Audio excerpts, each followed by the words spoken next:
Ini adalah Myvi yang memang Zik rasa Zik nak review. Datang kat Borneo ni memang semata Zik pun nak jumpa juga untuk Myvi ni, sebab dia buat satu kelainan di mana korang tengok je bumper depan, korang dah tahu dah ini bumper yang lain, iaitu dia pakai bumper FKS Type R. Masukkan dekat Myvi, memang lain. Memang Zik rasa kreativiti yang tampilkan oleh owner ni satu idea yang paling bagus lah. Sebabnya Zik memang suka tengok konsep-konsep yang lain tu masuk dekat Myvi. Lepas tu dekat tepi ni pun dia pakai rim NK untuk nampakkan setup dia lagi cun dekat bahagian tepi.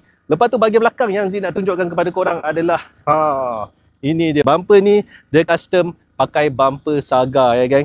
Dia ambil bumper Saga daripada belakang, lepas tu dia kacuk, dia buat lagi diffuser dekat bawah ni untuk bagi nampak dia lagi handsome. Sebenarnya kat sini ada buih, keluar buih. Siap keluar buih lagi geng. Juga kat belakang ni kita ada ducktail yang boleh dia bergerak sendiri. So dekat sini dia ada damper dia yang automatik untuk buatkan dia naik dan juga turun. Ni memang Zik cakap Myvi ni special disebabkan bumper belakang dia custom, bumper depan dia custom. Memang kental owner ni.